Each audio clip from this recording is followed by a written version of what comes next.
اعوذ باللہ من الشیطان الرجیم بسم اللہ الرحمن الرحیم۔ میں ہوں مس عابدہ، آپ کی اسلامیت کے ٹیچر صادقین ایجوکیشن سروسز کی جانب سے خوش آمدید کہتی ہوں۔ نئے تعلیمی سال کا آغاز ہو چکا ہے، انشاءاللہ یہ سلسلہ جاری رہے گا۔ تو آئیے چلتے ہیں۔ آپ کی اسلامیت کی کتاب کا نام ہے اسلامیات کی چوتھی کتاب سلام، اور مصنفہ ہے اس کی ناظمہ رحمان۔ آج ہماری سبق کا عنوان ہے عقائد تعارف، اور یہ آپ کی کتاب کا صفحہ نمبر 7 ہے جس پہ یہ چیپٹر موجود ہے۔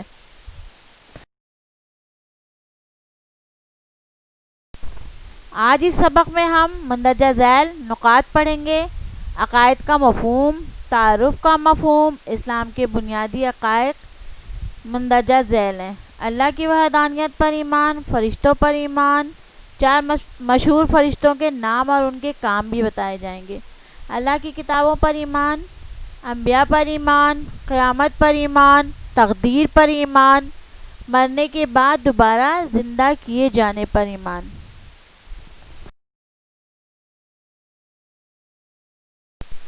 سب سے پہلے ہم عقائد کا مفہوم پڑھتے ہیں۔ عقائد عقیدہ کی جمع ہے، جس کا مطلب ہے کسی بھی چیز پر پختہ یقین رکھنا، یعنی جیسے اللہ کی ذات پر ہمیں پختہ یقین ہے کہ اللہ ایک ہے، اور اللہ تعالیٰ کے نبی یا پیغمبر حضرت محمد صلی اللہ علیہ وآلہ وسلم آخری نبی دنیا میں بھیجے گئے ہیں۔ سب سے پہلے پیغمبر حضرت آدم علیہ السلام جو دنیا میں لائے گئے تھے، اور سب سے آخری پیغمبر حضرت محمد صلی اللہ علیہ وآلہ وسلم، یہ ہمارا عقیدہ ہے۔ اب تعارف کے مفہوم کی طرف آتے ہیں ہم۔ تعارف کا مطلب ہے کسی چیز یا انسان کے بارے میں بتایا جانا، یعنی بتانا، جیسے جسے انگریزی میں ہم کہتے ہیں انٹروڈکشن، ٹھیک ہے؟ ہم کسی کا تعارف کروانے، جیسے قرآن مجید ہے۔ اب ہم قرآن مجید پڑھتے ہیں، قرآن مجید ترجمے سے ہی پڑھتے ہیں، بغیر ترجمے کے بھی، یعنی ویسے سادہ قرآن ہم پڑھ لیتے ہیں صرف عربی اس کی، تو اس میں بہت ساری باتیں یعنی تعارف بتائی، بہت سارے پیغمبروں کے بارے میں بتایا گیا، بہت ساری چیزیں بتائی گئی ہیں۔ لیکن ہم کسی سے اگر بتاتے ہیں قرآن کے بارے میں تو اس کا تعارف کرواتے ہیں کہ قرآن مجید اللہ تعالیٰ کی مکمل کتاب ہے جو حضور صلی اللہ علیہ وسلم دنیا میں لے کر آئے۔ یا ہم کسی اور چیز کے بارے میں بتاتے ہیں، وہ تعارف کہلاتا ہے۔ کسی شخص کے بارے میں بتایا جائے، کسی چیز کے بارے میں بتایا جائے تو اس کی تعریف کی جاتی ہے، اس کے بارے میں بتایا جاتا ہے۔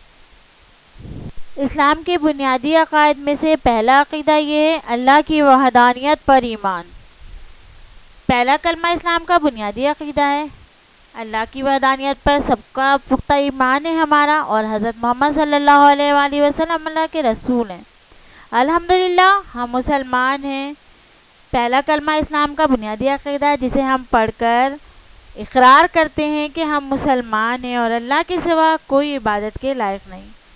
اللہ کی وحدانیت پر پختہ ایمان رکھے بغیر ہم مسلمان نہیں ہو سکتے۔ اور بچوں، حضرت محمد صلی اللہ علیہ وآلہ وسلم اللہ کے رسول ہیں، اور اللہ ہمیں توفیق دے کہ ہم سب اسوہ حسنہ کے مطابق زندگی گزاریں۔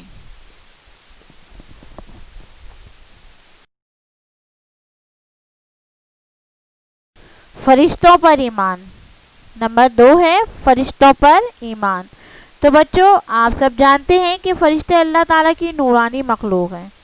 نہ وہ کھاتے ہیں، نہ پیتے ہیں، اور نہ ہی انہیں نیند آتی ہے، اور وہ تمام کام کرتے ہیں جسے اللہ تعالیٰ نے ان کے ذمے لگایا ہے، یعنی اللہ تعالیٰ نے جن کاموں پر انہیں مامور کیا ہے۔ ہم تو بندے ہیں، لیکن وہ اللہ کے احکامات کے خلاف کوئی کام نہیں کرتے، اس لیے فرشتوں پہ ایمان لانا بھی ضروری ہے۔ اور فرشتوں کی صحیح تعداد کا علم صرف اللہ تعالیٰ کو ہی، یعنی اللہ کو ہی معلوم ہے کہ فرشتوں کی کتنی تعداد ہے، تو ہمارا فرشتوں پر بھی ایمان لانا ضروری ہے۔ اب ہمارے 4 مشہور فرشتے کون کون سے ہیں، ہم ان کے بارے میں معلوم کریں گے اور پڑھیں گے اور کچھ جاننے کی کوشش کریں گے۔ آپ بھی غور سے سنیے گا کہ میں کیا بتانا چاہ رہی ہوں۔ سب سے پہلے حضرت جبرائیل علیہ السلام کا نام آتا ہے۔ حضرت جبرائیل علیہ السلام تمام انبیاء کرام کے پاس وحی لے کر آتے تھے۔ وحی کیا ہے، اب آپ پوچھیں گے؟ وہی جو اللہ تعالیٰ جو ہے اپنے احکامات یا اپنے بندوں کے لیے، جو اپنے پیغمبروں کے لیے بھیجتے تھے وہ پیغام لے کر آتے تھے۔ نمبر 2 ہے حضرت میکائیل علیہ السلام۔ حضرت میکائیل علیہ السلام کا کیا کام تھا؟ ان کا کام تھا رزق پہنچانا، یعنی ہمارے لیے کھانا پینا جو ہوتا ہے نا اسے ہم رزق کہتے ہیں، رزق پہنچانا ان کا کام ہے۔ بارش بھی انہی کے حکم سے تھی، یعنی بارش بھی برساتے ہیں، اور ہوا جو چلتی ہے نا جسے آپ محسوس کرتے ہیں کہ ٹھنڈی ہے یا گرم ہے، تو ہوا بھی ان کا چلانا ان کا ہی کام تھا۔ یہ کام حضرت میکائیل علیہ السلام کے ذمے تھے۔ کیا کیا چیزیں؟ رزق پہنچانا، بارش برسانا اور ہوا چلانا۔ اب ہم چلتے ہیں تیسرے فرشتے کی طرف۔ تیسرے فرشتے ہمارے حضرت اسرائیل علیہ السلام۔ حضرت اسرائیل علیہ السلام کو اللہ تعالیٰ نے جو ذمہ داری سونپی ہے وہ آپ لوگ بھی سن لیں۔ ہر جاندار کی روح قبض کرتے ہیں۔ ہر جاندار یعنی انسان جس میں شامل ہے، جس میں چرند شامل ہے یعنی چوپائے جانور، اور کیا کہتے ہیں پرند یعنی پرندے، جو جاندار چیزیں ہیں اس کی روح کو قبض کرتے ہیں، یعنی وہ ان کی روح کو جب ہمارے جسم سے ہماری روح نکل جاتی ہے تو نہ ہم بول سکتے ہیں، نہ ہل سکتے ہیں، نہ سن سکتے ہیں، کسی چیز کو بھی نہیں وہ کر سکتے، یعنی ہمارے جسم سے روح نکل چکی ہوتی۔ تو حضرت اسرائیل علیہ السلام کا یہ کام ہے۔ اب ہم چوتھے فرشتے کی طرف آتے ہیں جن کا نام ہے حضرت اسرافیل علیہ السلام۔ حضرت اسرافیل علیہ السلام کا کیا کام ہے؟ قیامت کے دن اللہ کے حکم سے وہ سور پھونکیں گے جس کی آواز جو ہے بہت بھیانک اور خوفناک ہوگی، اور اتنی ہیبت طاری ہو جائے گی لوگوں پہ، اور اتنی ہیبت ہوگی کہ اس کی آواز ایسا لگے گا کہ ہم پوری آواز سے اس کی جو ہے دنیا فنا ہو جائے گی، یعنی دنیا ختم ہو جائے گی، اور پہاڑ جو ہے آپ کو پتہ ہے پہاڑ اور یہ سب چیزیں جو ہیں ریزہ ریزہ ہو جائیں گے، کس کے؟ جب حضرت اسرافیل علیہ السلام سور پھونکیں گے۔ یہ چاروں فرشتے جو ہیں اللہ نے ان کو ان کاموں پہ مامور کیا ہے جو اپنے اپنی ذمہ داری نبھائیں گے۔ یہ چاروں مشہور فرشتے جو ہیں تمام فرشتوں سے افضل ہیں کیونکہ ان کو اتنی اہم ذمہ داریاں سونپی گئی ہیں۔ آپ نے بھی سنا اور پڑھیں گے بھی کتاب میں آپ، اور اسکرین پہ بھی آپ کو نظر آ رہا ہے۔ تو فرشتوں پر بھی ایمان لانا بہت ضروری اور لازمی ہے۔ فرشتوں پر ایمان لانے کے بعد اور بھی بہت ساری چیزیں ایسی ہیں جن پر ہمارا ایمان لانا ضروری ہے۔ اللہ کی کتابوں پر ایمان، یعنی اللہ تعالیٰ نے 4 کتابیں نازل کی ہیں جس میں توریت، زبور، انجیل اور قرآن مجید ہے۔ تو میں بتا رہی تھی آپ کو کہ اللہ تعالیٰ کی 4 مشہور کتابیں ہیں جسے اللہ تعالیٰ نے نازل کی ہیں، توریت، زبور، انجیل اور قرآن مجید۔ ان تمام کتابوں میں ہماری ہدایت کے لیے بہت باتیں، بہت چیزیں ہماری رہنمائی کے لیے اس میں موجود ہیں، لیکن قرآن مجید جو ہے مکمل انسانی ضابطۂ زندگی کے حیات طیبہ کے بارے میں تمام باتیں موجود ہیں جو حضور صلی اللہ علیہ وآلہ وسلم پر نازل ہوئی ہیں۔ اب ہم اگلے اپنے نقطے کی طرف چلتے ہیں، ایمان، انبیاء پر ایمان۔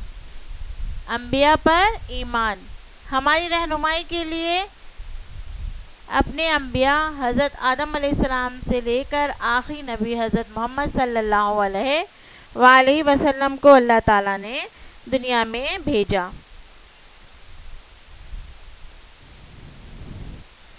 اللہ تعالیٰ نے انسانوں کو نیکی اور بھلائی کے راستے پر چلنے کے لیے حضرت آدم علیہ السلام سے لے کر حضرت محمد صلی اللہ علیہ وآلہ وسلم تقریباً 1,34,000 انبیاء بھیجے، اور ان پر آسمانی کتابیں بھی نازل کی، اور قرآن مجید کو جامع قرار دیا جس میں 25 انبیاء کرام کا ذکر کیا گیا ہے۔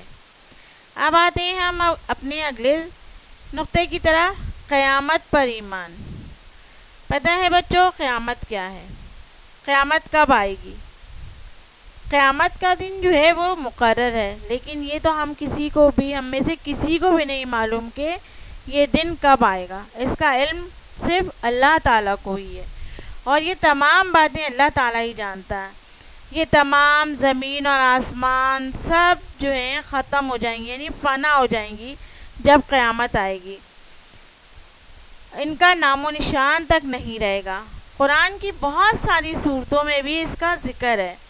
حضرت اسرافیل علیہ السلام جیسا کہ آپ کو معلوم ہے سور پھونکیں گے اللہ کے حکم سے، یعنی جب اللہ کا حکم ہوگا تو سور پھونکیں گے، ایک خوفناک چنگھاڑ سنائی دے گی جس کی آسمان پھٹ جائیں گے اور پہاڑ ریزہ ریزہ ہو کر روئی کی شکل اختیار کر لیں گے اور اڑنے لگیں گے۔ تو قیامت کا دن کتنا خوفناک ہوگا آپ سب کو پتہ ہے، بہت خوفناک دن ہوگا۔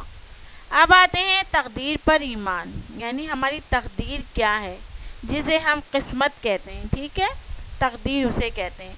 ہمارا ایمان ہے کہ کسی بھی انسان کی زندگی میں کیا ہونے والا ہے، کیا ہونے جا رہا ہے، تمام باتیں جو ہیں پہلے سے موجود ہیں، یعنی اللہ تعالیٰ نے جب دنیا میں بھیجا تو ہماری قسمت کو بنا کر لکھ کر بھیجا۔ تمام چیزیں جیسے موت ہے، زندگی ہے، سفر ہے، روزگار ہے، شادی بیاہ وغیرہ، یہ تمام چیزیں شامل ہیں۔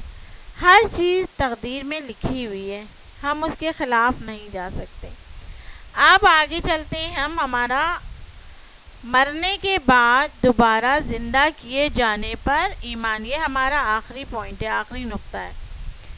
الحمدللہ ہمیں معلوم ہے کہ ہم سب مسلمان ہیں، یہ ہم مسلمانوں کے لیے ایمان کا لازمی حصہ ہے کہ ہمیں مرنے کے بعد دوبارہ زندہ ہونا ہے، اور حشر کے دن تمام انسانوں کو زندہ کیا جائے گا، یعنی قیامت والے دن تمام انسان دوبارہ زندہ کیے جائیں گے۔ اس دن ہمارے اعمال کا حساب کتاب لیا جائے گا، یعنی جس طرح ہم میتھ سالو کرتے ہیں نا، آپ کو پتہ ہے کہ آنسر غلط آ جاتا ہے اور کبھی آنسر صحیح آ جاتا ہے، تو اسی طرح ہمارے اعمال کا حساب کتاب لیا جائے گا۔ جن کے اعمال نیک ہوں گے اور اچھے ہوں گے وہ جنت کی طرف روانہ ہوں گے، اور گناہگار اپنی گناہوں کا بوجھ لے کر دوزخ کی طرف۔ تو بچوں یہ ہمارے تمام نکات تھے جو آپ نے سنے، اور آپ اس کو اچھی طرح سنیے گا بار بار۔ تو بچوں یہ تھا آج کا سبق کا آخری نقطہ، یہ بہت معلوماتی سبق تھا جس میں آپ نے بہت کچھ سیکھا، سنا اور سمجھا۔ امید ہے آپ کو میری باتیں سبق سے متعلق سمجھ آ گئی ہوں گی۔ اب ہم چلتے ہیں اپنے کام کی طرف۔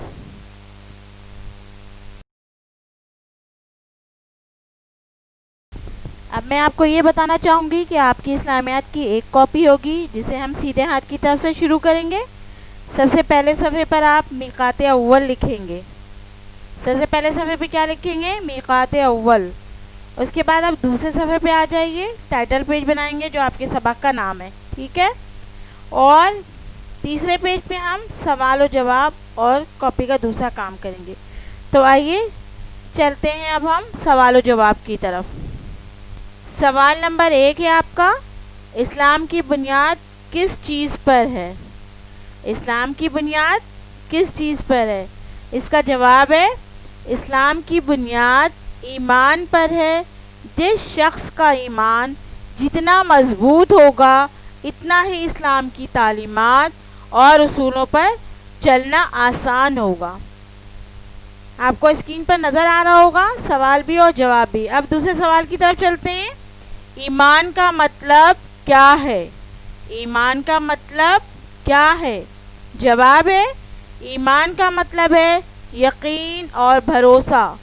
محض زبان سے کہہ دینا کہ اللہ ایک ہے کافی نہیں، اس کو دل سے ماننا، دماغ سے سمجھنا اور پھر اس کے مطابق عمل کرنا ایمان کے لیے لازمی ہے۔ یہ تو آپ کا دوسرا سوال اور جواب تھا۔ اب ہم تیسرے سوال کی طرف چلتے ہیں۔ اسلام کی بنیادی عقائد کون کون سے ہیں؟ اسلام کے بنیادی عقائد کون کون سے ہیں؟ جواب ہے اسلام کے بنیادی عقائد مندرجہ ذیل ہیں۔ نمبر 1 اللہ کی وحدانیت پر ایمان، نمبر 2 فرشتوں پر ایمان، نمبر 3 اللہ کی کتابوں پر ایمان، نمبر 4 انبیاء پر ایمان، نمبر 5 قیامت پر ایمان، نمبر 6 تقدیر پر ایمان، اور نمبر 7 ہے مرنے کے بعد دوبارہ زندہ کیے جانے پر ایمان۔ اب سوال نمبر 4 ہے 4 بڑے مشہور فرشتوں کے نام اور ان کے سونپے گئے کام تحریر کیجیے. 4 بڑے مشہور فرشتوں کے نام اور ان کے سونپے گئے کام تحریر کیجیے. یہ سوال جو ہے آپ کو کتاب میں موجود صفحہ نمبر 9 پر موجود ہے. اس کو آپ نے وہیں پہ کرنا ہے. ٹھیک ہے, آگے چلتے ہیں.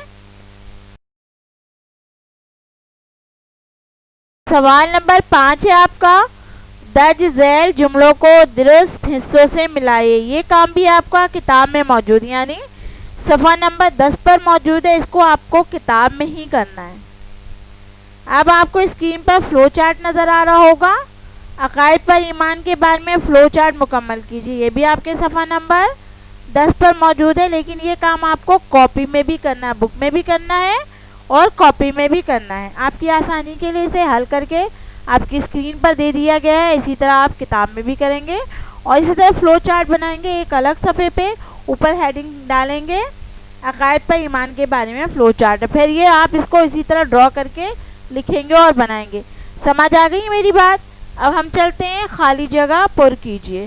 ٹھیک ہے, خالی جگہ پر کرنا ہے. ڈیش میں جو بھی لفظ یعنی جو آپ کے پاس آئے گا لفظ وہ آپ لکھیں گے. نمبر 1 ہے, اللہ تعالیٰ نے ڈیش کا ایک دن مقرر کر دیا ہے. یعنی جو ڈیش ہے اس میں خالی جگہ میں کیا آئے گا, کون سا حرف آئے گا؟ تو قیامت. کیا آئے گا؟ قیامت. اللہ تعالیٰ نے قیامت کا ایک دن مقرر کر دیا ہے. اب نمبر 2 ہے, قرآن مجید میں ڈیش انبیاء کرام کا ذکر کیا گیا ہے. قرآن مجید میں 25 انبیاء کرام کا ذکر کیا گیا ہے. قرآن مجید میں ڈیش میں آئے گا 25, جسے انگلش میں آپ 25 کہتے ہیں. نمبر 3 ہے, فرشتے اللہ تعالیٰ کی ڈیش مخلوق ہیں. آپ نے پچھلی جماعت میں یہ پڑھا تھا, فرشتے اللہ تعالیٰ کی نورانی مخلوق ہیں. کیا ہے؟ نورانی. ڈیش میں کیا آئے گا؟ نورانی. اب نمبر 4 ہے آپ کا, اللہ ہر قسم کے ڈیش سے پاک ہے. اللہ ہر قسم کے ڈیش سے پاک ہے. ڈیش میں آئے گا عیب. اللہ ہر قسم کے عیب سے پاک ہے.